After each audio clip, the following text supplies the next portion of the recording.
नमस्कार दोस्तों, कैसे हैं आप लोग। उम्मीद करता हूँ आप लोग अच्छे होंगे। दोस्तों, दिल्ली में आजकल कुछ अलग ही माहौल चल रहा है। शोरूम के मालिकों के लिए, बिजनेसमैन के लिए यहाँ बिज़नेस करना मुश्किल हो रहा है। डेली कुछ ना कुछ वारदात हो रही है। कहीं शोरूम पे गोलियाँ चल रही है, रंगदारी मांग रहे हैं, तो कहीं कार के शोरूम पे गोलियाँ चल रही हैं।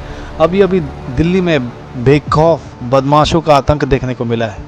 बदमाशों ने उत्तरी पश्चिमी दिल्ली के मुखर्जी नगर इलाके में शनिवार को अंधाधुंध गोलियां बरसाई। गोलियों की आवाज़ से व्यस्त सड़क और भीड़ भाड़ वाला यह इलाका गूंज उठा। इस दौरान मौके पर अफरा तफरी मच गई और लोग इधर उधर भागने लगे। बदमाशों ने एक ज्वेलरी शोरूम को निशाना बनाकर फायरिंग की। दिल्ली में 4 बड़े गैंगस्टर मिलकर बी कंपनी चला रहे हैं। जैसे कि हम जानते हैं कि मुंबई में डी कंपनी, खैर ये तो पूरे वर्ल्ड में फेमस है डी कंपनी, उसी को कॉपी करके यहाँ दिल्ली में गैंगस्टर्स बी कंपनी चला रहे हैं, जो ज्वेलरी शोरूम के मालिकों से मोटी रंगदारी की मांग करते हैं। पुलिस ने इस मामले में मुकदमा दर्ज कर तफ्तीश शुरू की है। पता नहीं, शायद अब पुलिस का जो इंस्पेक्शन है वो स्लो चल रहा है या फिर पता नहीं क्या, क्योंकि आए दिन ऐसे वारदात हो ही रहे हैं। और पुलिस के लिए इसलिए मुश्किल हो रही है क्योंकि ये गैंगस्टर घटना को तो यहाँ अंजाम देते हैं और खुद बैठे होते हैं या तो जेल के अंदर या फिर इंडिया से बाहर। तो पुलिस करे भी तो क्या करे, लेकिन कुछ तो सॉल्यूशन निकालना पड़ेगा। आपको बता दूं कि बदमाशों ने मुखर्जी नगर के भीड़ भाड़ वाले इलाके में 6 राउंड फायरिंग कर ज्वेलरी से 1 करोड़ रुपए की रंगदारी की मांग की। नहीं देने पर जान से मारने की धमकी दी है। बाइक पर सवार होकर आए बदमाश फायरिंग के बाद मौके पर पर्ची फेंक कर फरार हो गए। पर्ची में 1 करोड़ की रंगदारी मांगने की बात लिखी गई है। जानकारी के अनुसार 2 बदमाश बाइक पर सवार होकर दिन दहाड़ मुखर्जी नगर थाना इलाके में किंग्सवे कैंप स्थित सहगल ज्वेलरी शोरूम के बाहर पहुंचे। बदमाशों ने शोरूम के बाहर से अचानक से गोलियां चलानी शुरू कर दी।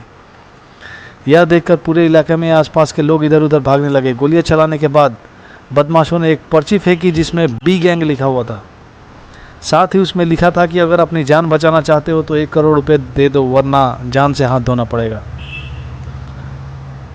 बदमाशों द्वारा शोरूम में छोड़ी गई पर्ची में कुछ कुख्यात गैंग के नाम भी लिखे थे। बी फॉर बवानिया गैंग, जिसको नीरज बवानिया के नाम से हम जानते हैं। B for Bambiya gang, B for Bali gang, Naveen Bali. B for Bhola gang के नाम से उस पर्ची पर लिखे थे। यह सभी गैंग मिलकर राजधानी में बी कंपनी चला रहे हैं, जिसके जरिए रंगदारी मांगने का सिलसिला जारी है। मुंबई की डी कंपनी की तर्ज पर ही दिल्ली में बी कंपनी शुरू की गई है। डी कंपनी को भी लोगों से रंगदारी वसूलने के लिए जाना जाता है। ज्वेलरी शोरूम के मालिक ने बताया कि एक बदमाश बाइक से उतरा, उसने गार्ड को धक्का दिया, गाली दी और कुछ पर्चियां फेंकी। इसके बाद उसने अंधाधुंध फायरिंग की। उन्होंने बताया कि यह पूरा घटना का काम 15 सेकंड में हुआ, मात्र 15 सेकंड में। उन्होंने कहा कि इस मार्केट में कभी भी ऐसा नहीं हुआ है। वहीं ज्वेलरी शोरूम के सिक्योरिटी गार्ड ने कहा कि हम डरे नहीं, हम भागे नहीं और अपनी जगह पे खड़े रहे। उन्होंने कहा कि यदि हमारे पास बंदूक होती तो वह मुझे ज़रूर गोली मारते।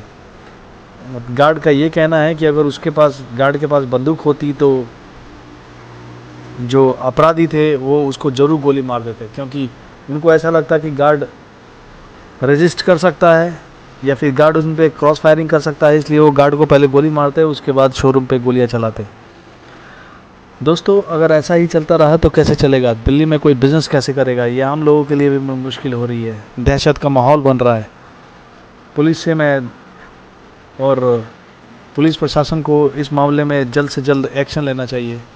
एक तरफ लॉरेंस बिश्नोई गैंग है, दूसरी तरफ नीरज बवाना गैंग है। एक और सबसे खतरनाक आजकल जो चल रहा है वो हिमांशु भाऊ। वो तो कहीं अभी तिलक नगर कार शोरूम पे फायरिंग उसने कराई थी और 1 दर्जन गोलियां से ज़्यादा ही चलाता है। वो 15-20 गोलियां चला होता है हिमांशु भाई, जब भी ऐसे वारदात करवाता है। तो दोस्तों, इस तरह की क्राइम न्यूज़ और हर तरह की न्यूज़ हम लेके आते रहते हैं अपने चैनल पर। कृपया इस चैनल को लाइक, शेयर और सब्सक्राइब करें और हमें ग्रो करने का मौका दें दोस्तों। Thank you.